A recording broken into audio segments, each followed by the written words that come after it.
Então, pessoal, todos bem? Sejam novamente bem-vindos. Bom, depois do vídeo de ontem falando sobre o fim do regime jurídico único pela decisão do Supremo Tribunal Federal em ação direta de inconstitucionalidade, hoje eu volto com as 4 principais dúvidas sobre o fim do regime jurídico único e o objetivo desse vídeo é deixar exatamente as respostas a essas perguntas sintetizadas, para que eu não tenha que estar repetindo a cada comentário que eu vá efetivamente responder. As 4 perguntas são essas aqui, ó. Seletista e estabilidade. Tem ou não tem? E se não tem, o que é que tem, de fato? Direito subjetivo à nomeação e regime jurídico previsto em edital. A pergunta basicamente é a seguinte: professor, eu passei num concurso dentro das vagas e o cargo lá no edital que eu passei dentro das vagas diz que o regime é estatutário. Eu vou ser nomeado no regime estatutário ou posso ser nomeado no regime seletista? Outra pergunta importante, professor: as carreiras de técnico e analista de tribunal e do Ministério Público da União, elas podem se tornar carreiras regidas pela CLT? E a quarta pergunta, professor: eu já sou servidor estatutário, eu já ocupo cargo e exerço as atribuições de um cargo que é regido, nesse caso, por lei própria, ou seja, não pela CLT, é estatutário. Existe a chance de eu ser transmutado para CLT? Essas são as 4 perguntas que eu vou responder no decorrer desse vídeo. A primeira pergunta: técnico e analista de tribunal. Presta atenção que isso aqui é importante. As carreiras de técnico e analista de tribunal e do MPU não são carreiras típicas de Estado. Não há efetivamente um conceito específico do que seja carreira típica de Estado.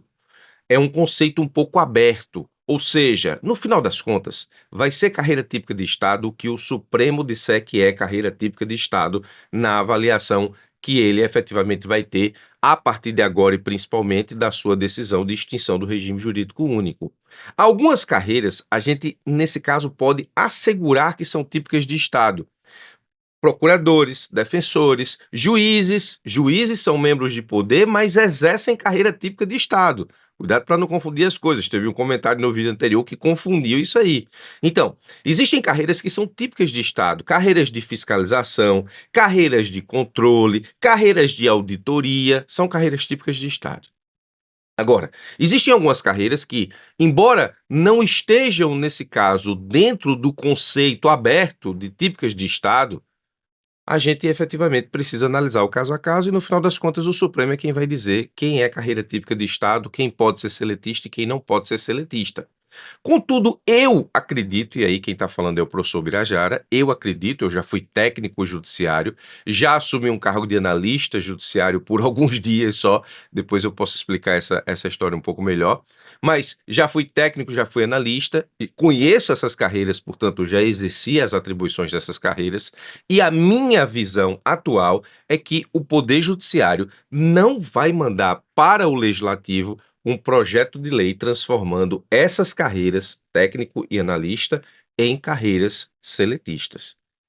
Por quê? Porque elas exercem atividades essenciais ao Poder Judiciário. Tem isso dizendo, inclusive, numa lei, mas isso não garante que efetivamente essa é uma carreira típica de Estado, mas é uma atividade essencial.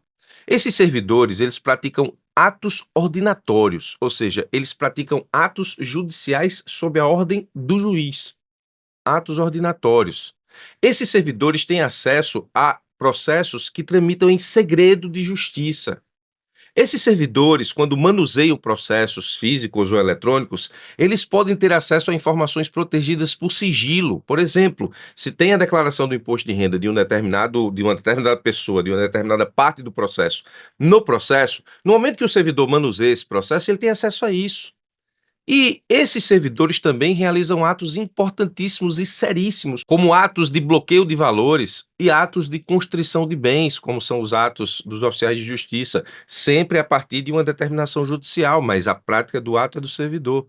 Por essas razões aqui, e principalmente por essas, mas eu teria outras, que eu não acredito que o Poder Judiciário vá, de fato e de verdade, pegar a carreira de técnico e analista, ou seja, carreiras que são essenciais ao funcionamento do Poder Judiciário, formatar uma lei para transformar essas carreiras em carreiras seletistas. Eu não acredito que isso vá acontecer. Então, Tá aí a primeira resposta à primeira pergunta. A segunda pergunta, direito subjetivo à nomeação e regime jurídico previsto em edital. De novo, professor, passei no concurso, já passei, passei dentro das vagas, portanto eu tenho direito subjetivo à nomeação. Tendo direito subjetivo à nomeação, então, eu tô seguro, vou ser nomeado. Tenho direito subjetivo de ser nomeado, ok? Ok, muito bem. Agora, quando eu passei no concurso, o edital do meu concurso dizia que o meu cargo lá é estatutário. Quando eu for nomeado, eu tenho direito subjetivo a ser nomeado como estatutário? Não confunda as coisas aqui. Direito subjetivo à nomeação você tem, mas você não tem direito subjetivo a regime jurídico.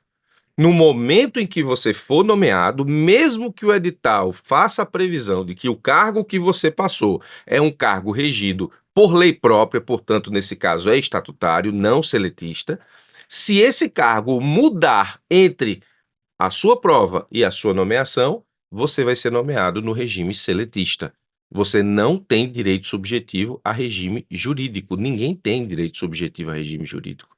Então, o que vale é o regime do seu cargo no momento da sua nomeação. O edital não vincula a administração quanto ao regime jurídico. O edital vincula a administração quanto ao seu direito subjetivo de ser nomeado. A administração ela tem a obrigação de lhe nomear para o cargo, você passou dentro das vagas, ok. Mas a administração não tem a obrigação de manter o regime jurídico que estava no edital para o cargo que você vai ser nomeado.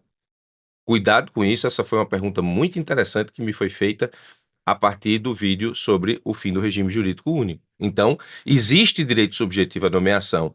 E o direito subjetivo à nomeação leva em consideração a quantidade de vagas do edital, por exemplo. Então, edital com 10 vagas, você passou em quinto, você tem direito subjetivo à nomeação. Mas não existe direito subjetivo a regime jurídico e o edital do concurso não amarra a administração no sentido de ter que te nomear no regime jurídico que estava previsto no edital, porque não existe direito subjetivo a regime jurídico. Muito bem, espero que isso tenha ficado claro. A terceira pergunta é uma das mais importantes, que é a seguinte: professor, seletista tem estabilidade? Tem, não tem? E se não tem, o que tem? Vamos lá. Primeiro ponto: seletista não tem estabilidade. Que fique claro. A estabilidade é uma prerrogativa somente daqueles que exercem cargos públicos estatutários, os famosos servidores públicos. Os seletistas são empregados públicos. Professor, existe empregado público na administração? Existe, porque essa é a forma de contratação seletista das empresas públicas e sociedades de economia mista, que são as pessoas jurídicas de direito privado que integram a administração pública, a administração indireta, mas elas contratam sob o regime da CLT. Fazem concurso, mas a contratação é seletista.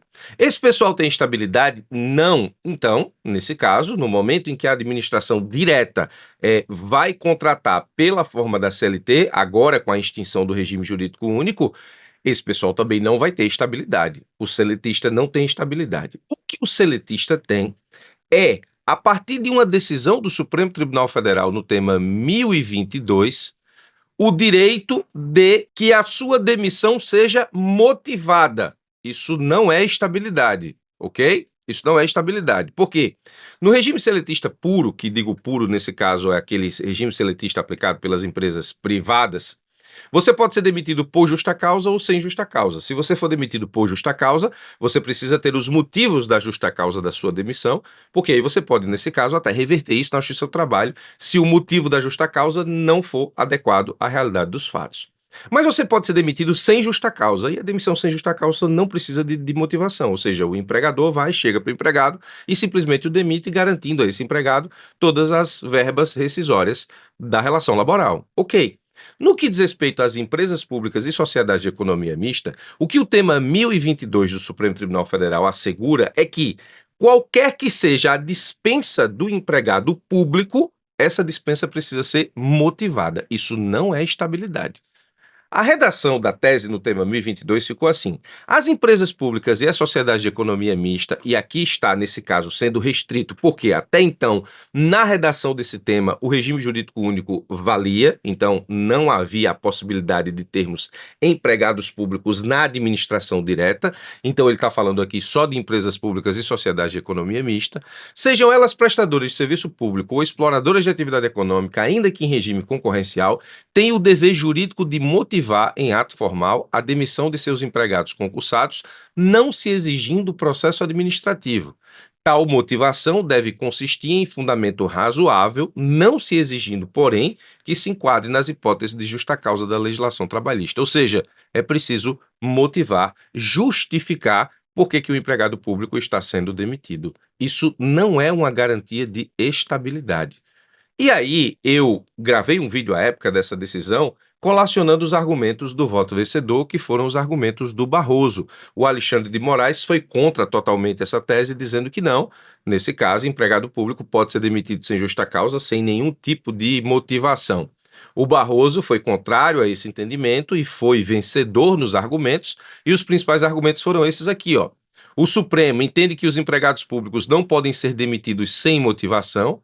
A motivação deve ser simples, sem as exigências da justa causa, portanto, não é necessário abrir um processo administrativo.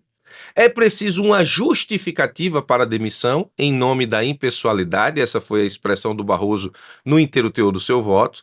A justificativa pode ser singela, alegando questões de mercado ou readequações nos quadros da empresa. Aqui estávamos falando, nesse ponto específico, de empresa pública e de sociedade de economia mista. Veja que quando se fala em questões de mercado e readequações nos quadros da empresa, se está falando especificamente na realidade da empresa pública e da sociedade de economia mista. Não se está falando aqui, até porque não cabia nesse momento, sobre administração direta. Se o Supremo vai rever e deve rever o tema 1022 para entender como se dará a dispensa do empregado público da administração direta, nós vamos ter que aguardar. Mas posso te garantir que seletista não tem estabilidade, tem apenas essa garantia, que nos termos do voto vencedor, a partir dos argumentos do Barroso, essa justificativa para a demissão pode ser simples, singela, em nome da impessoalidade. Portanto, não é bem uma garantia, é apenas uma motivação simples. O Supremo criou, portanto, a necessidade de uma justificativa formal.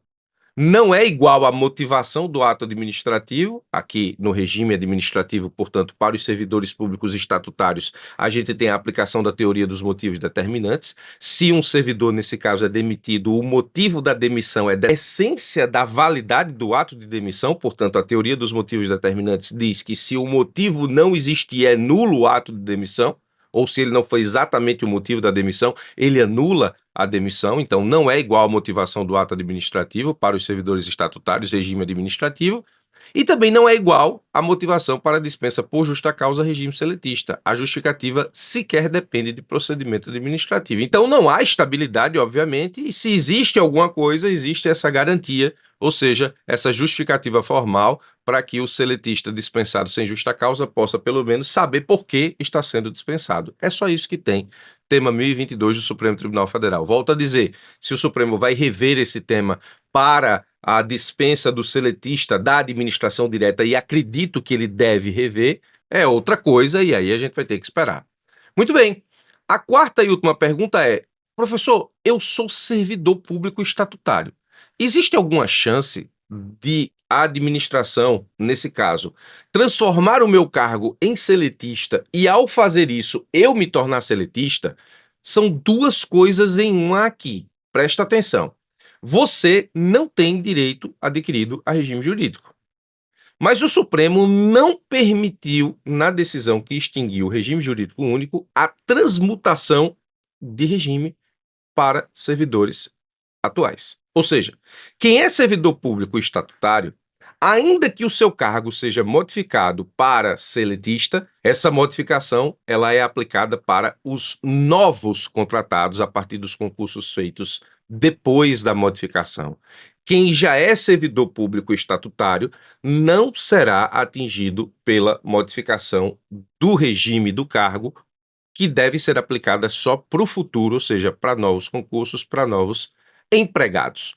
Se o seu regime hoje é de servidor público, não é de empregado público, você continua sendo servidor público, ainda que o seu cargo se transforme num cargo seletista, você continua com o regime público estatutário, que nesse caso foi o regime que você foi contratado no momento da sua nomeação. Então, o Supremo assegurou isso na decisão sobre a extinção do regime jurídico único, ok? Muito bem, 4 dúvidas esclarecidas extremamente importantes. Se você tiver alguma outra dúvida, coloca aqui no comentário. Muito obrigado pela sua atenção, forte abraço e até os nossos próximos encontros.